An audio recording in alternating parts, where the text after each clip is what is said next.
Here we go. This is a super freestyle video.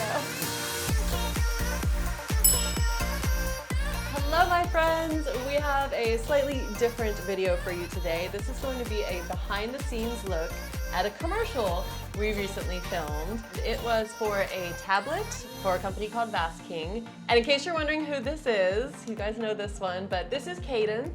He is the videographer that I ended up hiring to help out with this commercial. If some of you saw some of the posts I had up about a month ago, I was like desperate to find a videographer that I could work with locally. And I live in Pensacola. It's kind of a small town in the middle of this area of Florida that's just not many of you live in this area. So many of you were so kind to reach out and be like, oh, I wish I could help you, but not many of you were local. So very happy to find Cayden. Say hello. Hello. He is a very talented videographer, I found out after hiring him and working with him, but he's also a Coast Guard swimmer. So what he does for his day job is awesome, and he lives in Mobile, Alabama currently, just stationed there for the Coast Guard. So we're both in these small towns in the South that we're here for military reasons, but we were happy to find each other and work together because the commercial ended up being pretty cool. It was kind of a stretch in my abilities.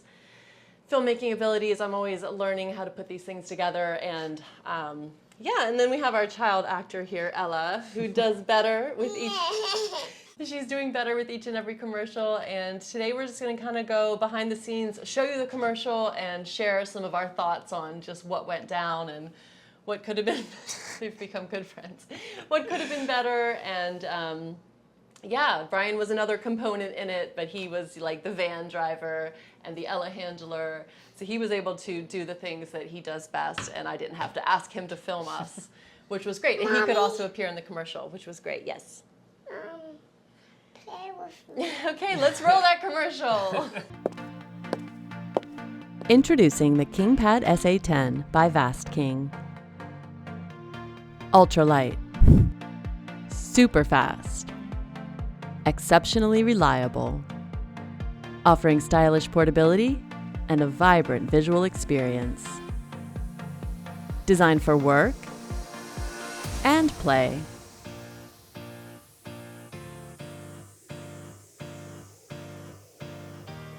Enjoy a cinematic experience with a 10-inch full touchscreen, 1080p resolution, and dual speakers for clear surround audio. With a built-in blue light filter, your eyes are protected.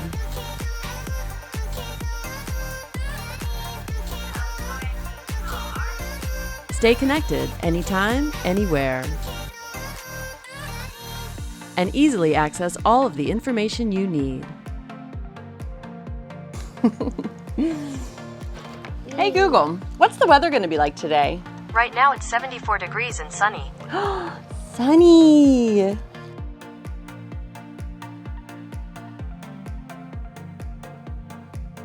With a battery that lasts up to 12 hours, the Kingpad SA10 is designed to have fun with you all day long, or guide you along. Capture the important moments with a 13-megapixel rear camera resolution, or just enjoy the sounds of music. And in the evening, switch to eye protection mode for safe, continued use. Vastking Kingpad SA10, your best pal, day and night. So there you have it. That is what we made in the matter of like 2 days, and I think I edited it in about 3 days. So it, you know, we were able to get it done pretty quickly, and that was really the goal. How was it for you working with us? It was nice. Yeah, it was fun. I hadn't filmed in a while, so it was just nice to film again. But it was fun. Yeah, it was so awesome editing your footage because I feel like just so many of those shots I would have done so many times, and they would have, I don't know, you were just a very good videographer. And videography really is not my strong suit. You guys might think it is, but I do more of the editing and planning and producing and set design and costume design and just like the big picture stuff. So having someone with like that technical expertise, and you handled my gimbal so well. And he did use all of my equipment. He shoots on the DJI Ronin SC. SC. Yeah. And what's the camera? The Sony A7 III. Sony A7 III. So he showed up with that, and I was like, well, that's good stuff. But he just went ahead and used my gear because, I don't know, but he could have used his own, but he handled mine so well, and just all the gimbal shots were great. So it worked out, and we're just gonna go through scene by scene and just share some of the little details and just kind of behind the scenes thoughts in case any of this helps any of you guys in any way, or if it's just entertaining. So first of all, I get to dress up like a professional businesswoman who goes to work downtown, and that was fun. I was stoked to find this like outdoor scene, especially in, you know, the COVID situation. They were like, oh, a cafe, like film in a coffee shop, and I was like, eh. But I found this, it ended up, it was like a public building. Do you remember what it was? No, it was just, yeah, some public area. Yeah, it was like a public area, and it was just gorgeous. And as soon as I saw it, I was like, that's where we're filming. So that was perfect. And yeah, and just having him circle around me in just different ways. And I knew I was going to be kind of doing some fancy fast cuts and speed ramping and things like that, but we didn't have it super planned. But yeah, I think this first scene was pretty easy. Yeah. We knocked that out pretty quick. And one of the things I knew we realized pretty quickly right away is that, you know, if I'm holding this tablet and looking at this tablet, you would think that the screen would light up my face, but a camera's not going to pick up that little bit of light on my face. So we used the LumiCube Panel Mini and kind of held that right in front of the tablet, so it gave me just like that little pop of light. I think we might have overdone it a little bit. I think we had it up a little too high. And I remember you telling me to turn it down.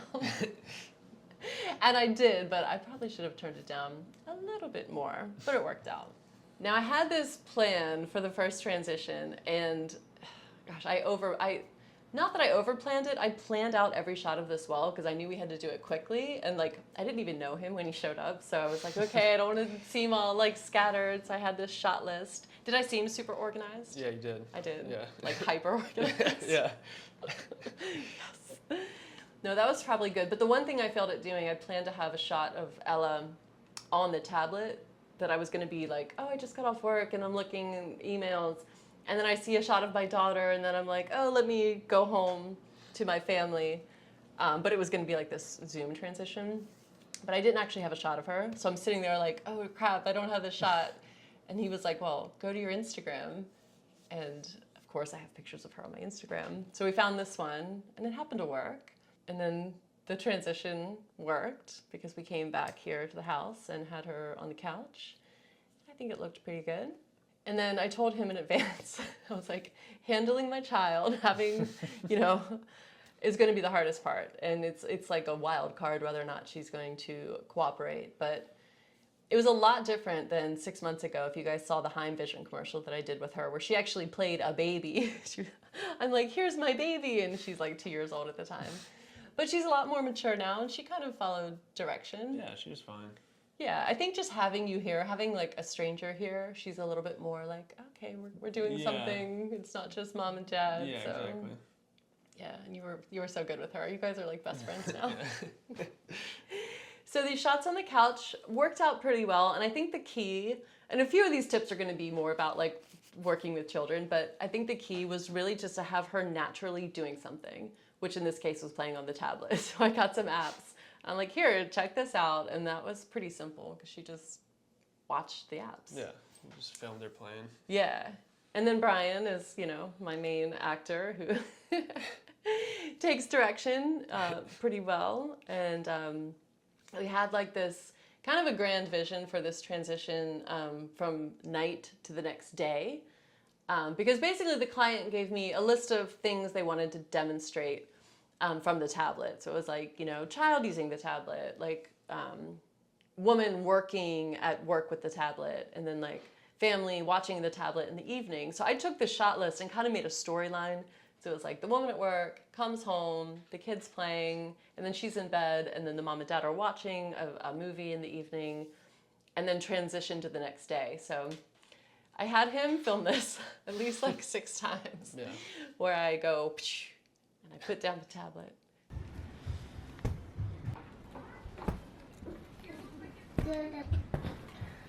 Ella Carter.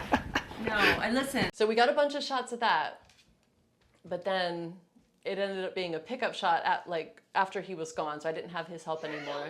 Hi, you want to come sit with us? Come on.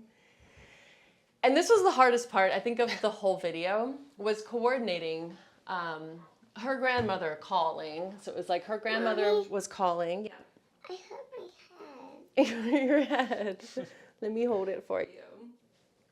And I had to reposition the tablet in the exact same spot on the couch. And like, and I had to reposition the tablet and the camera in the exact same spot and have the grandmother call all at the same time and have her pick it up and play with it all at the same time. Which I guess I could have simplified that in some way. But, or if you were there, again, it would have been helpful. But, you know, like shot matching this shot to this shot was difficult, and I definitely did not nail the angle of the tablet. But with a little bit of like, you know, fuzziness and lighting tricks, I think it kind of blurs the eye. I think it worked. Yeah, it worked. Other people would have done it better, but you know, it's all a learning experience. Mommy? Yeah. I want some juice. Some juice. Okay, let's take a juice break. Okay, so another tip for working with child, and this is just the way I do it, and I know I'm the producer / parent, and they're two different things. I just bribe her. It's so bad. But I just bribe her. Like, I actually bought toys to give to her as gifts prior to the shoot. I always have treats on hand, like treats that she doesn't get. And this child does not eat like candy and stuff. But I bought her some Peppa Pig figurines that she did not have. Thank you. You're welcome. Give me a kissy. Thank you. Now can we film our waffle scene? Okay. And actually prior to this, because she was my biggest concern, I watched a video on tips for working with children. And one tip they gave that I kind of was like, oh, that's interesting. That's a good idea. It was to have the child stand in a bucket. Have the child stand in a bucket because children cannot stand still. Like they physically are, I don't know why, they have nerves firing or whatever. They cannot stand still. And this video was like referring to like an 8 or 9-year-old. And I didn't think like we would need to do this, but I ended up doing it without really realizing, because these shots in the next scene were making breakfast in the kitchen. And these were like my favorite shots. Like I cherish these shots, and thank you. Yeah, the lighting was really good in there. The lighting, it was beautiful morning light, but she was on a stool. Like she has to be up on a stool, and we cook all the time when she's on this stool. And I realized after the fact that because she was on this stool, it had the same effect of her standing in the bucket, because she wasn't able to like run around and move around because she was on this stool. And that worked out. Yeah. And also, I'm glad you mentioned the lighting, because we initially like set it up, and it was beautiful morning light. And my kitchen has decent lights. And we were like, oh, the lighting looks good. And it kind of looked good at first. But then I was like, no, let's throw the soft boxes in just to give that pop of light like from the side. And it ended up looking better. So another thing about that waffle scene, and I was telling Cayden how I said this in my video that I did for Storyblocks, and I'm talking about using stock footage. I forget the exact context of it, but I was saying if you ever have food, if you ever need to work with food, it is such a good time to use stock footage.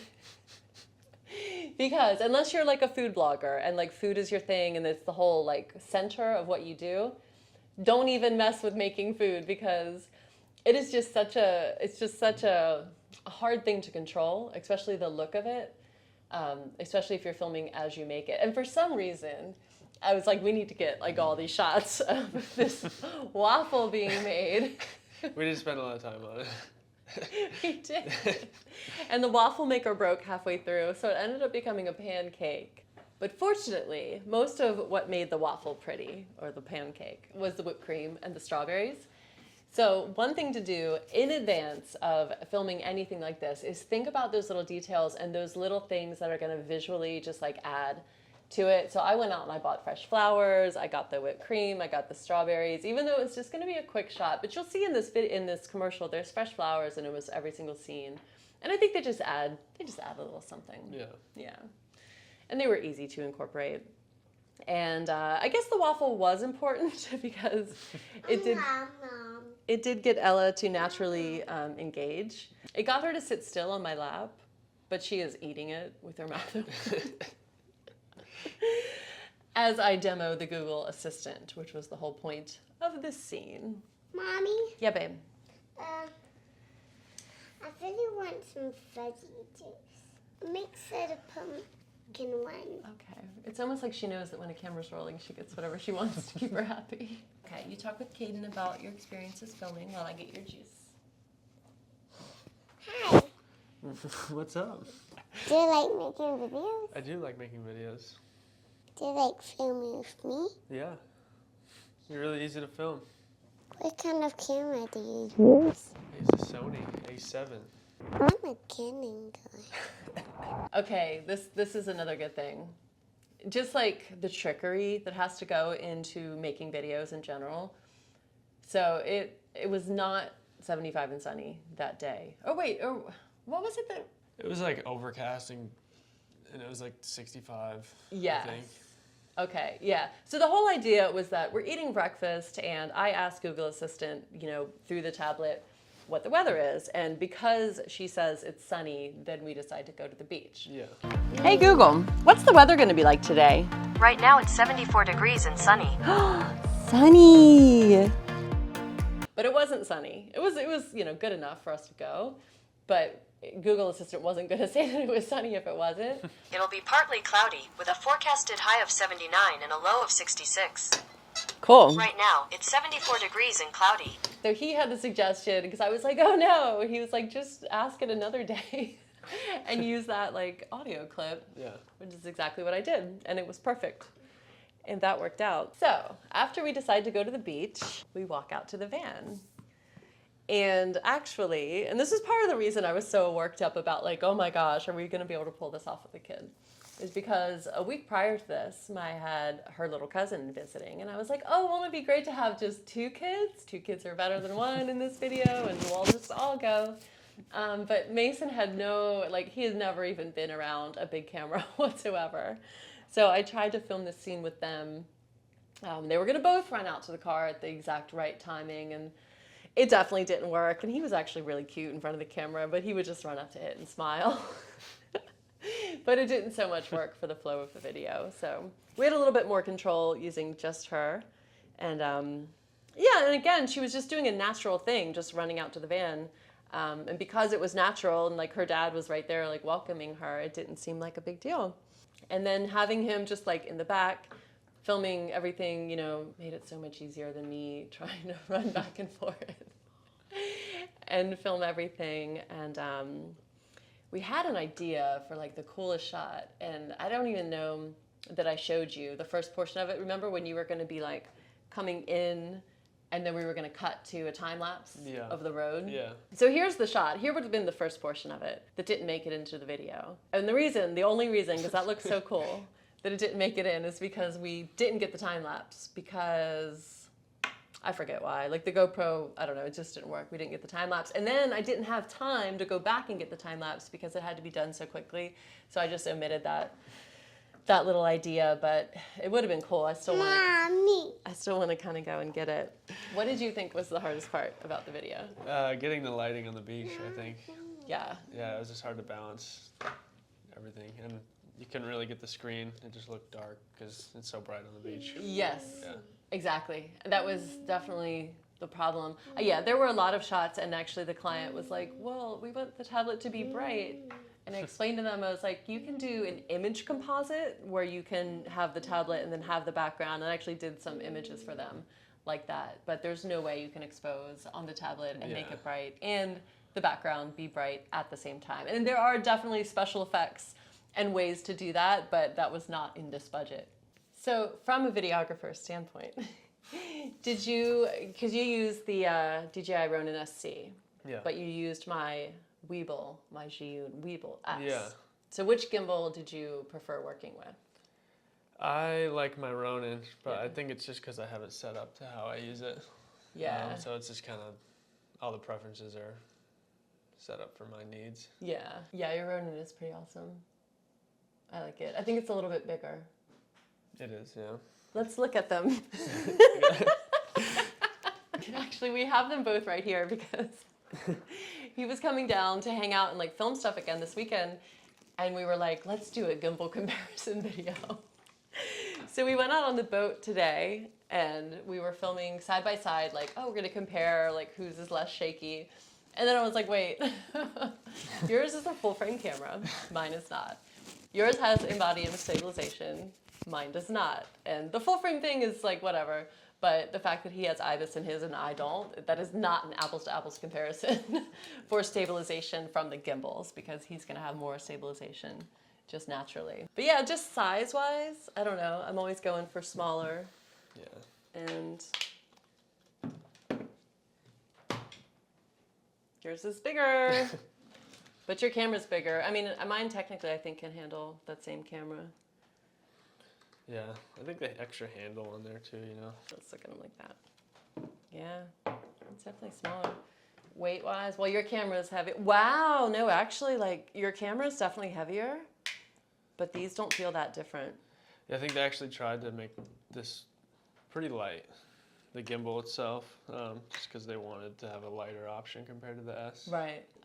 I don't know why. I don't think I ever considered that one because I think I went into Best Buy and I thought I don't know what I thought I was looking at, but I picked up a DJI gimbal. It was like the Ronin.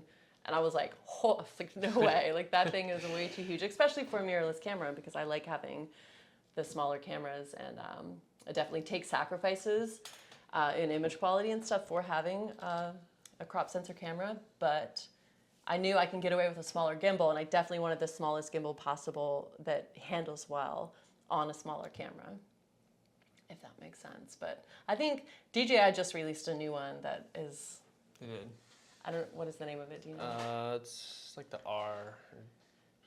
I don't really remember, honestly. They need more unique I things. can't look at it too much because I'm going to buy it. Right. And I don't need it because this works fine.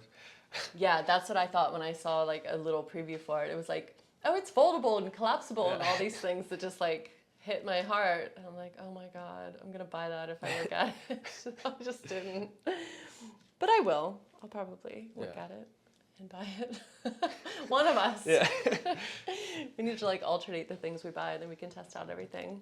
So I hope you guys like this little behind the scenes. Check out his YouTube channel. It has one video. It has one video with like 7 million views, 7.5 million views, which is amazing. I don't even think he realizes how amazing that is. Yeah, and we even looked at his analytics and the views, because I was like, there's some website that has it embedded and that's gotta be the reason, but it's not. Like, it's just, I guess, searched a lot and just shared a lot and suggested. I think on the YouTube, like what's it, the homepage? What did it say? It was like, yeah, the browse. Browse, yeah. I was like, I've never seen that on mine. But yeah, and it is a Coast Guard training video. Yeah. Right, so it's really interesting. I mean, it's very well done. And there's one scene, I call it the underwater fight scene. Because it's intense. Like, when you watch this video, get to the part, the underwater fight scene, and it's intense. And the reason is because, like, you might be saving someone that is fighting you. Yeah, I don't know, people tend to just act unpredictably when they are in a situation where they're scared for their life, I guess. Right. Yeah, so they sometimes just try to drown you, so you got to be able to take control of them. Yeah. I remember I did lifeguard training in college, which is so different from like Coast Guard rescue swimmer training, of course. And we were taught that if someone starts fighting you, to abandon them. Yeah. To abandon them, because people can and will try to pull you under. Yeah. Just in that panic state. And if you're just like a teenage lifeguard, it's better to get away. And I guess that you can count on help coming in at that point. Maybe a Coast Guard rescue swimmer will appear. It's even worse for us too, because we're trying to take them underwater. Right. And then we hit pressure points, different ones for different things, and then we just kind of take control of them underwater. Right. Yeah. Gosh, that's crazy. So it's a good video. Check it out, and then you plan to produce some more content? Yeah, I want to. Yeah. I'm trying to push him. I'm like, do it now. Like, get it up there. Get started. Because I think you're a very talented videographer. Thank you. Yes, and I thank you for helping me with that commercial. And he will be helping me with more stuff because he's my local guy now.